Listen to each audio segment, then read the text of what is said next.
tariffs. Before I turn things over to the Premier, I would ask everyone to ensure their microphones are placed on mute. Bonjour à tous et bienvenue à la mise à jour d'aujourd'hui concernant les tarifs pour les Nouveau-Brunswickois et les Nouveau-Brunswickoises. Avant de céder la parole à Premier ministre, voulez-vous assurer de désactiver le son de vos micros? Premier. Merci beaucoup. Thank you very much. Good afternoon, everyone. I thought that I was going to be coming here to say there's no new news on tariffs this week until yesterday when the President of the United States decided to add a 25% tariff to automobiles made outside of the U.S., which certainly impacts Canada. Alors, il y a des choses à discuter aujourd'hui, pas seulement ça. So things to discuss today, not just that, but it starts with that. So the President will be applying 25% tariffs for cars fabricated outside the Nova Scotia. It may not outside the U.S. This will have an impact certainly on Ontario. As a leader in manufacturing and exporting automobiles, and I think as David Campbell has said, when Ontario sneezes, New Brunswick gets a cold. They are our second largest provincial trading partner, and so when the Ontario economy is reduced or struggling, that have an impact here. Businesses in New Brunswick should be aware that if they are supplying into the automobile industry or affected by the impact that this is going to have on Ontario, our team's tariff relief package is available to you. So the programs that we put in place, and I'll describe them a little bit later, those exist to help businesses through this tariff war. And if the tariff war has now moved to automobiles and Ontario, then as that impacts New Brunswick businesses and workers, the programs are there to support you. The other one that I want to touch on that was the new tariff as of last week, but I want to provide some updated information on, is the Chinese tariff on seafood. I appreciate that there's been perspectives shared from New Brunswickers about what we should take off of Chinese tariffs, and those are being discussed with the federal government. There is a broader global reason for some of the choice of Chinese tariffs in relation both to the U.S. and others, mais le support est encore là. Alors pour... But certainly there's still support for them in New Brunswick. It's especially our seafood industry. The federal government had announced the last week that there will be support for those that are impacted negatively by the Chinese tariffs. Income supports to fishers and farmers impacted by the 25% Chinese tariffs on canola oil and seafood. And the provincial government's tariff relief package that includes funds to support the seafood sector through our Atlantic Fisheries Fund is also there available to support you through this period. And that's a DAF-led program of grants to help companies, big and small. So I know there are some small processors and fishers that think that this might not be for them, but you can be a small fisherman in New Brunswick, and if your customer base has just been impacted in China and that's impacting your price or your sales, then the Atlantic Fisheries Fund and the team at DAF is here to support you. La troisième chose que je vais parler, c'est... The third thing I'll talk about is support for municipalities. I was with the teams, the municipalities teams yesterday. Of mayors and councillors with the Union of Municipalities yesterday, talking about many things, including tariffs. And there are many municipalities concerned about the impact of tariffs on their communities. And not just border communities, but also communities that are wondering about the increased cost for them of purchasing products that may be on the import tariffs list. So we wanted to reassure those communities that within our tariff relief package, there are funds to support the companies, the municipalities, the organizations that see an impact to the tariffs, and that sits with RDC. And there's also a remission process. So if you're exposed to an import tariff that Canada has placed on a good that's critical for your municipality, because we're collecting those funds as Canada, you can have those funds remitted to you to cover the additional cost of that purchase. And the federal government has reassured us that that remissions process will be very timely. And if you reach out to our team here, we can help walk you through that process. Alors, je veux rassurer la municipalité qu'il y a des supports. So I want to let the municipalities know that we have plans for them as well. So I just want to sum up quickly, because we talked about tariffs on cars and Chinese tariffs and for the municipalities. $62 million five-part tariff relief package that started off with supports for workers, people who see their jobs or their hours impacted by tariffs, that there's supports through PEDAL to help you through any disruption in your employment.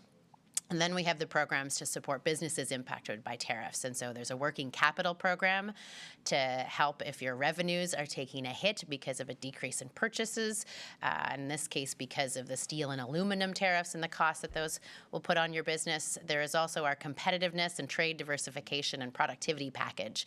So the team at Opportunities New Brunswick is there to support you as you look to invest in your business to become more productive and as you look to reach some new markets all over the world. And we are seeing an increase in demand and interest from places like Japan and other countries.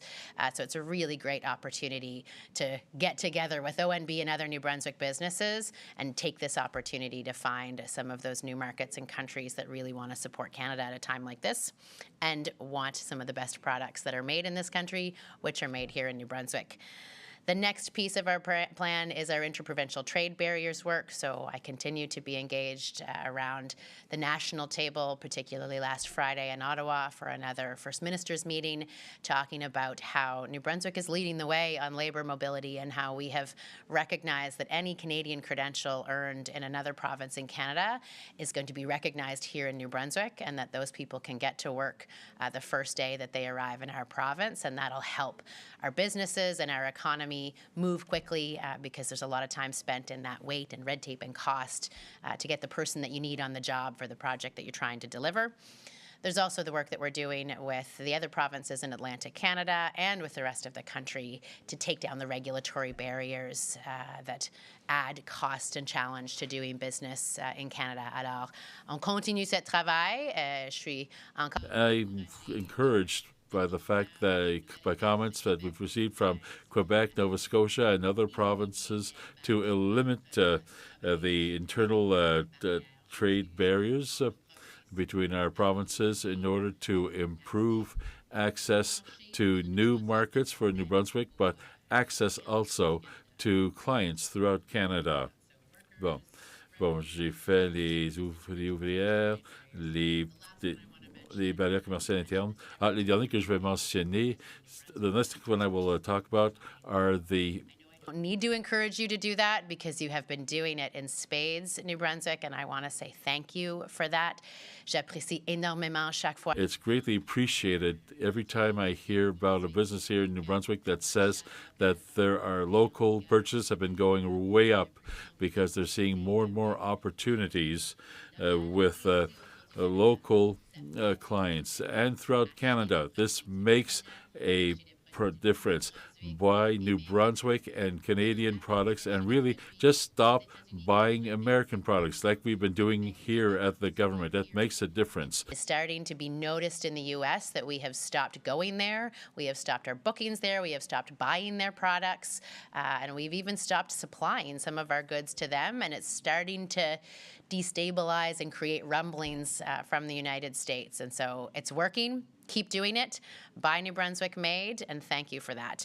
The last piece I want to talk about is next week.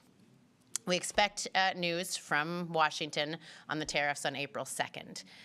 The best information I have right now, and I will say with a caveat that it changes every few days, as we saw yesterday, but we are optimistic that we will not be faced with a 25% tariff across our economy, but rather a tariff at a reduced rate on a reduced list of goods.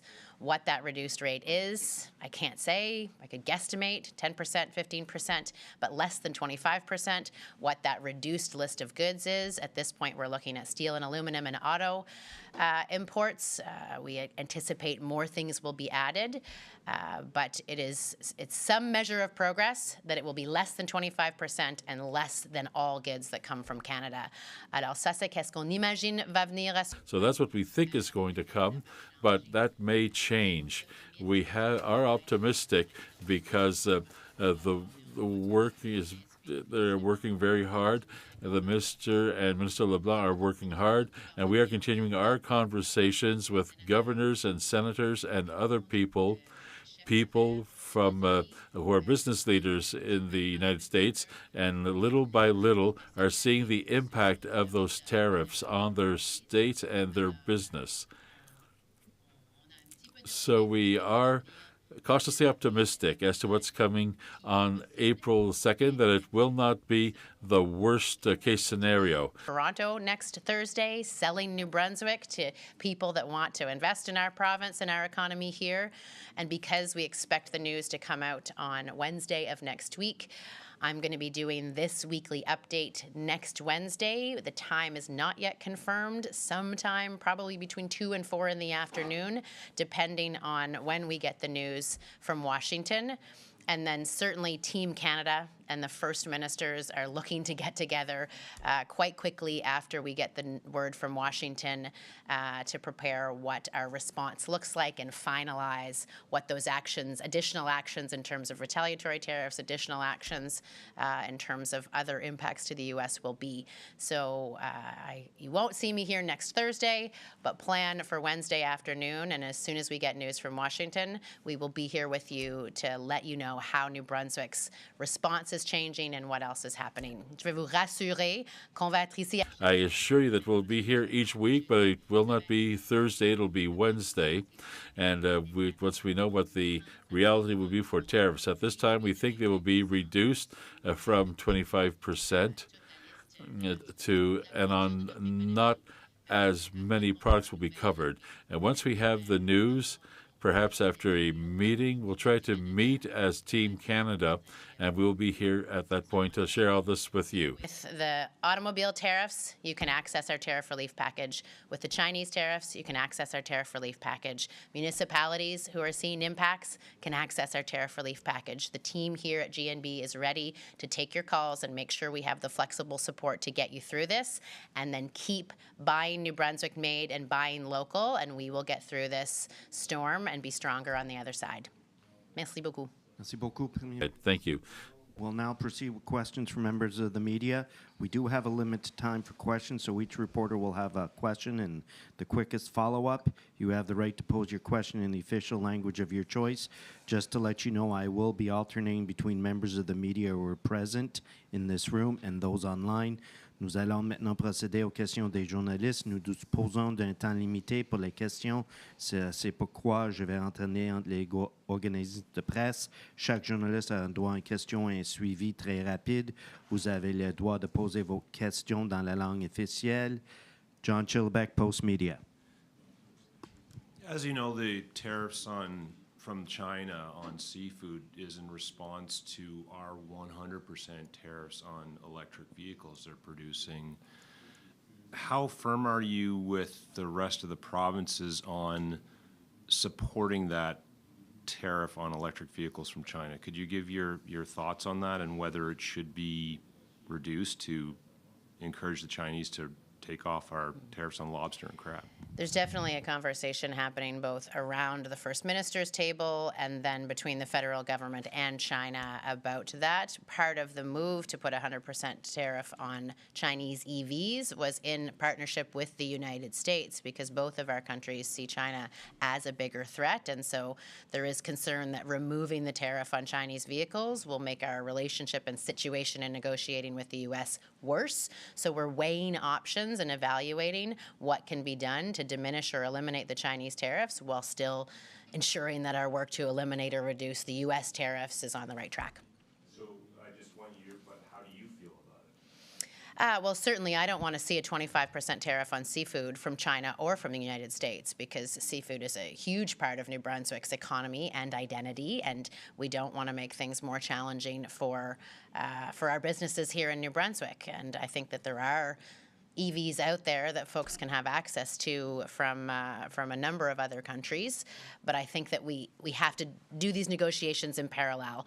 Can we reduce or remove that EV tariff with China and still retain the outcome that we want on the tariffs with the U.S.? At the end of the day, the U.S. is a much bigger market for our seafood than the Chinese market is, so we have to weigh them out and understand, at the end of the day, I want the best access possible to the U.S. market with the lowest or zero tariffs there, and then reducing the tariffs in China is secondary. And so if we can make sure that we're doing the right moves in both of those places to eliminate both of those tariffs, that's why it's a negotiation both with China and the U.S. Vicky Hogarth, CHCO, unmute your microphone and ask your question, please. Thank you, Bruce.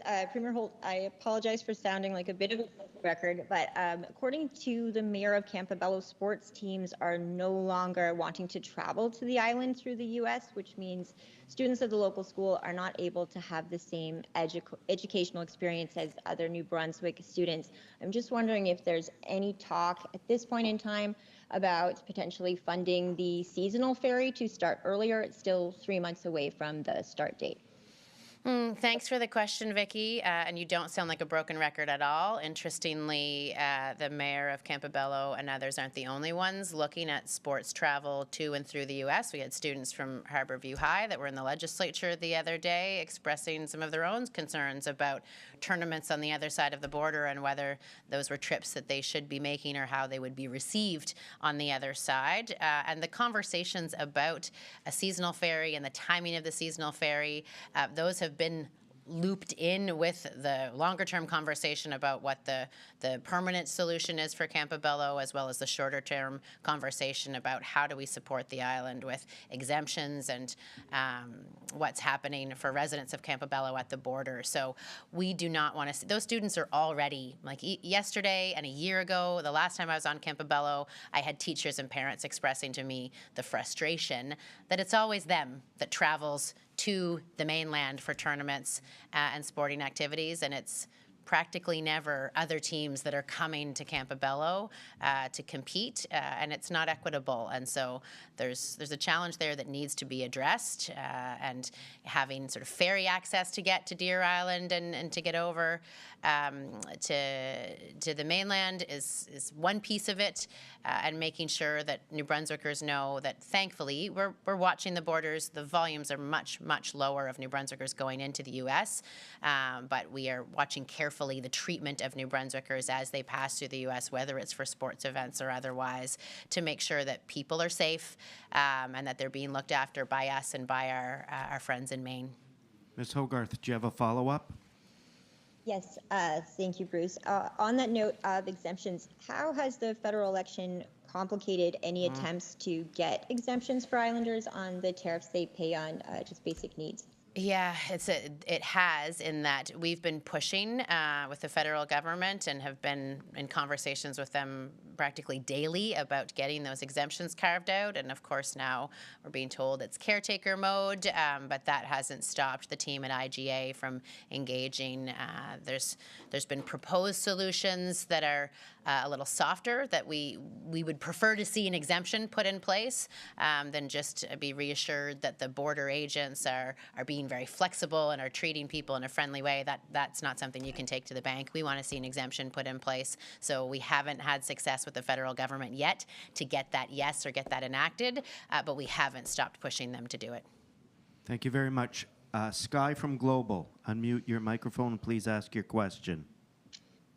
Oh, yes. I was wondering what your biggest concern is today when it comes to the auto tariffs and New Brunswick. Thanks for the question, Sky. There are a number of New Brunswick businesses that do a lot of business in Ontario, either through supplying goods or services to the auto sector and with different partnerships. So as that large sector in the U.S., in Canada, and in Ontario takes a hit like this, it's going to have an impact on the New Brunswick companies that sell and supply to the Ontario auto industry. So my worry is that we're going to see a reduction in sales and demand for New Brunswick businesses. A quick follow-up, Sky? Yes, I have another follow-up, and it's just switching gears here on behalf of a colleague. The question, last week you said public health denied your request to investigate the mystery illness The Chief Medical Officer of Health now says he's not aware of that request, and just wondering what your thoughts are on that. Yeah, I appreciate the question because the mystery illness is a situation that I've been talking about and wanting us to act on since before I got elected as premier. And so I think engaging public health and having all of the conversations that we have had with them through December and all through this year. I think some of you may have been here for Dr. Leger's update this morning on the work that we're doing and Public Health Canada is doing on this. I think there's maybe some misunderstandings around language and meetings and notes. It's something that I am learning more about. I asked the Prime Minister when he was here in November, both for the funding to support the work, and I think we talked about that in this very room, to get the support of Public Health Canada and CAHR on the work that we're doing for the patients who are struggling with this mysterious illness. The bottom line is it needs to move faster.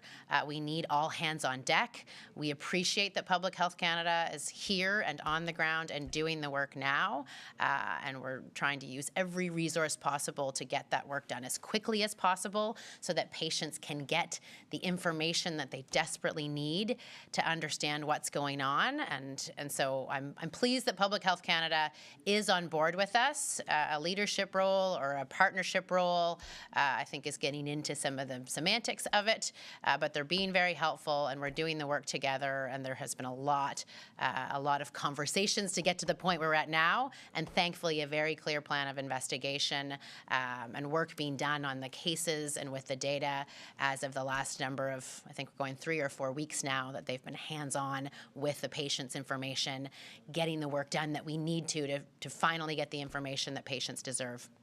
Thank you. Alex Villeneuve, Radio-Canada. Oui. Yes.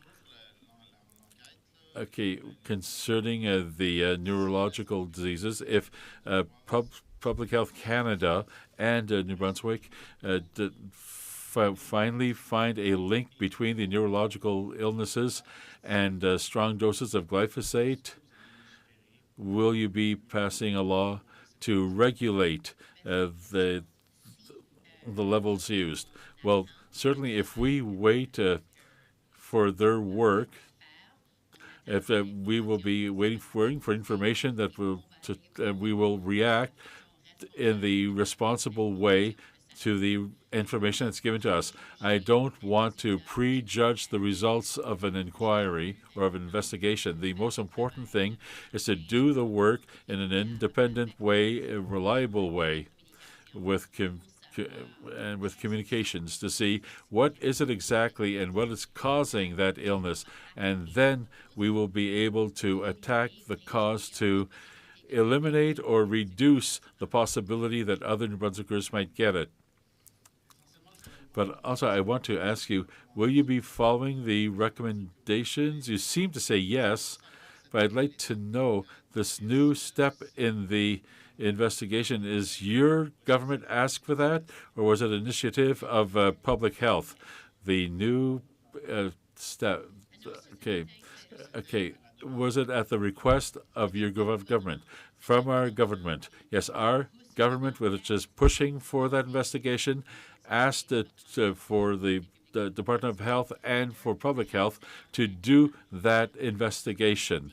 And we've asked to find resources with the federal government, with CIHR, Public Health Canada, use all the possible resources to lead an investigation as quickly as possible, because patients are waiting and waiting and waiting, and they've been waiting for too long. They're frustrated. I'm frustrated as well that things aren't going as quickly as I'd like to see it go, and it's not going as fast as they would like either. But we have an investigation plan. The work is being done. It's been done over many weeks, even months now, and there will be data coming out. There's a schedule set up, and there's a communications person who will be there for people who were waiting for details for way too long.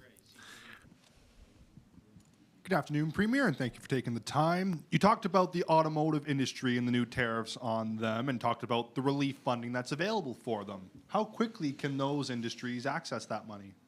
Immediately. So we had built this tariff response plan to be ready for what we thought were going to be tariffs that were going to come a month ago. And there has been some impact just to the steel and aluminum tariffs as is. And so the programs are ready for companies to pick up the phone and reach out to Opportunities New Brunswick and say, this is what's happening in my business. I just lost the contract to supply to an Ontario auto manufacturing. It's going to hurt our business by this much revenue. And can you help us with some working capital? Or can you help us go and find a new customer to replace within the European automobile market? So it's there, it's ready today, and the team at Opportunities New Brunswick is exceptionally responsive. They're ready to hear from businesses impacted and craft the right solution to support them through this. Overall, when it comes to tariff relief for many industries in this province, does the province have enough? That's a great question, right? How much is enough when we have been operating on forecasts that are built on what the president said yesterday? And so we built models at 25% across the whole economy. We have looked at impact of steel and impact of auto manufacturing. We hear that next week it might be less and on less goods. And so we've built a package right now that we believe we can afford responsibly and that responds to the impact that our economy may take. But as those impacts shift, as we see how it's going to hurt New Brunswick businesses, if the tariffs are put in place or when and at what level, then we will build the response necessary. We've got to support our workers. We've got to support our entrepreneurs. We've got to protect our economy and make sure that we are preserving and securing the economy of New Brunswick. We have to do that in a way that we can afford, that doesn't dig us into a hole that we can't get out of in the long term. So it is a balancing act. We believe right now we have a package that is sized appropriately to the threat, but as the threat becomes more clear, we will adjust our supports. Thank you. Sam Farley, CBC, can you unmute your microphone and ask your questions, please? Good afternoon, Premier. I'm wondering if you could just tell us a little bit more, a point you made earlier about how municipalities are able to get some of that tariff funding back from the federal government. Is this a specific deal that you've gotten just for New Brunswick, or is this something that they're making available across the country?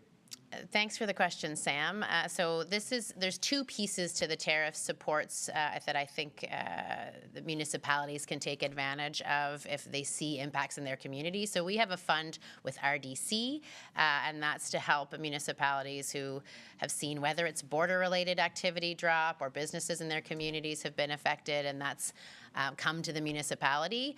But specifically the piece related to the remissions of the tariffs Canada is collecting, that's a national and a federal program. So as import tariffs are collected on that list of $30 billion of goods that Canada published, those funds are collected by the federal government and held, ready to be remitted to people who paid them. So as a municipality has to make a purchase of an item off the import retaliatory tariff list, then they can make the purchase, see the added cost, and apply to the federal government to have that cost remitted to them through the process that exists for everyone in Canada. But it was municipalities who flagged to us that they had some procurement from the U.S. that they were concerned was going to be exposed to tariffs. And so I wanted to make sure people were clear that there is a remissions process there, that not just municipalities, but any company that finds themselves hit with a retaliatory tariff can apply to get reimbursed. A quick follow, Sam. Thank you. And you mentioned you're speaking with business leaders in the U.S. I'm curious too, if you've been speaking with governors, politicians, if you get any sense that any of these governors or politicians, maybe from our neighboring states in New England, are actually taking any efforts or standing up, on our behalf.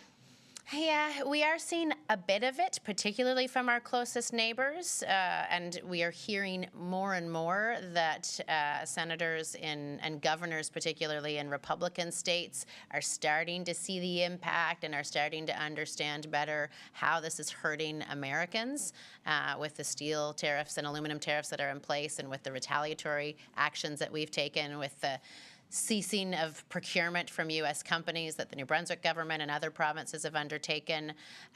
We've heard it from whether it's Jack Daniels or others that it bothers them that their products have no visibility or sale in Canada. So it's little by little. I will say that New Brunswick is the host of something called the Southeastern U.S. States and Canadian Premiers Conference that happens regularly and rotates between Southeastern states and Canada. And that's being hosted in St. John, the place in our province that is the most impacted by the tariffs early in June. And that is not only governors and politicians from the southeastern U.S. that are coming to connect with us as Canadian premiers, but it's also businesses from those states connecting with businesses in New Brunswick that are exporters. And so we've got our eye on using that CP, as we call it, conference in St. John in June as another piece in our efforts to convince the southeastern U.S. And their leaders of how harmful this is to both the American and Canadian economy and raise their voices louder and louder to the White House. Thank you. Alexander Johnson, All New Brunswick. Good afternoon, Premier. Oh, good afternoon. Good afternoon. Hi, Alexander. My audio is working now. I wanted to ask, when it comes to the various tariff aid programs, are you able to give us an idea of how much has been distributed at this point? Oh, through our support programs? I don't have that figure actually, but I can certainly ask and come back to you to see what between DAF and ONB and PEDAL and RDC, what has been dispersed. Do you have a quick follow-up, Mr. Johnson? Yes, as a follow-up, with what you're mentioning about how we may see next week a reduced list of products that are seeing tariffs in that, how concerned are you that, when this was a broad across the economy tariff, 25%, that obviously would have a lot of effect on the U.S. economy as well. How concerned are you that this is now a more targeted approach, the kind of which the U.S. might decide to sustain and retrench for years to come? Yeah, that's a great question, really insightful, because it's one thing to fight back against something that is broad and that will really impact the U.S. as well. If they start to niche down into the things that will have the least amount of impact in the U.S. And at a lower level that everyone might just learn to live with, that is concerning.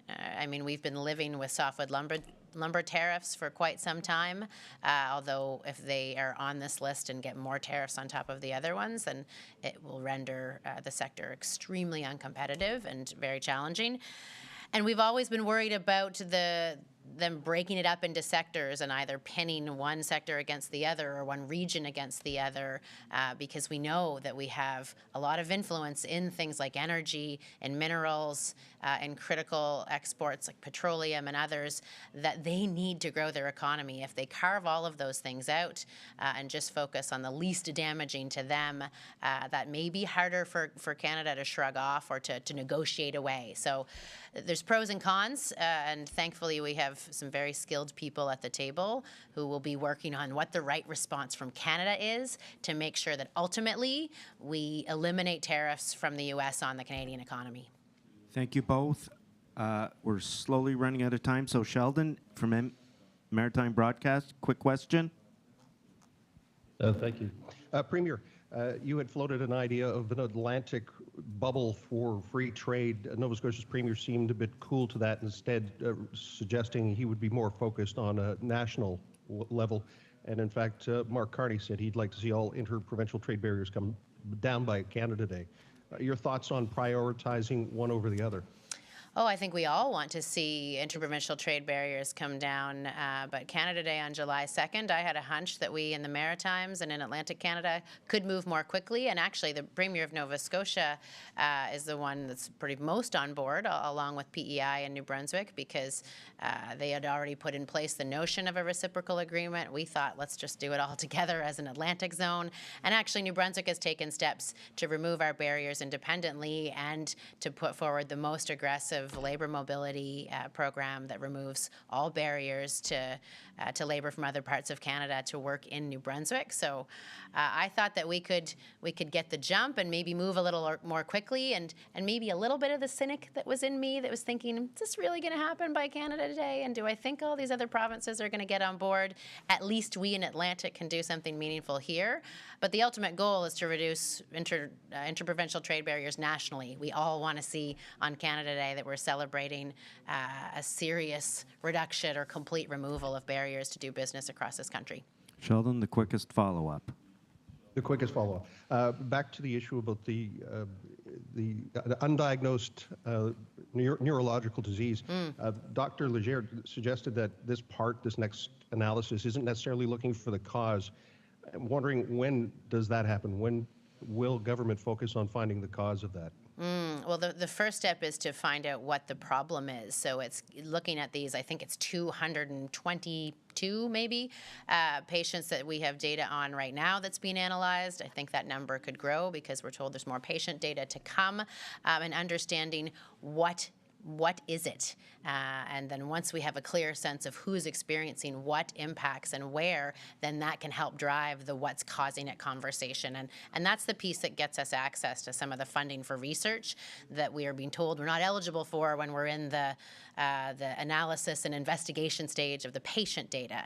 So getting a clear picture of what the patients have experienced and what they have is what's then going to lead us to the environmental factors and the external research of the causes. So it's you have to put the chicken before the egg. Is that how I would say it? So we've got to really look at the patient data to understand the commonalities between what these hundreds of patients are experiencing to inform the most appropriate external and environmental research. Alison McCormick, CBC, very quick one, please. Hi, good afternoon. I just have a question along the same lines as Vicky Hogarth about Campbell Island. I was there this week, and residents there are feeling particularly isolated given the tariffs and their dependency on shopping in Maine for necessities. They're looking for a year-round ferry, as Vicky mentioned, but also a subsidized ferry because, as you know, the cost of hopping on the ferry is $25 per person in their car each way, so $50 round trip, and they say that's really, not very feasible for people who are on a fixed income. And I think there are 9 other provincially run ferries. What are your thoughts on this? Would that be an option to not only return or not only provide a year-round ferry, but also a subsidized one?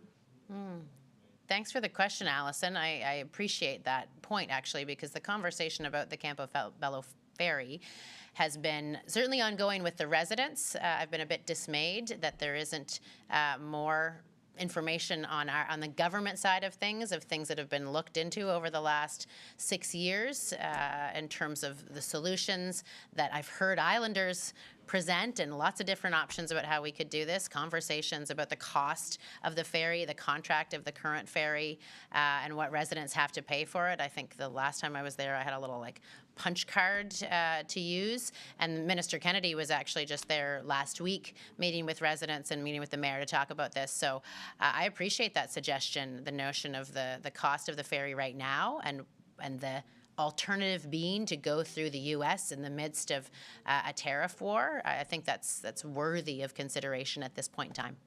Ms. McCormick, a quick follow-up. Nope, that's fine, thanks. Thank you very much, Thanks, ladies Allison. and gentlemen. That concludes today's update. Thank you. Voilà la fin de notre mise à jour. Merci beaucoup. Merci tout le monde. Walalin, Waliwan. Thank you.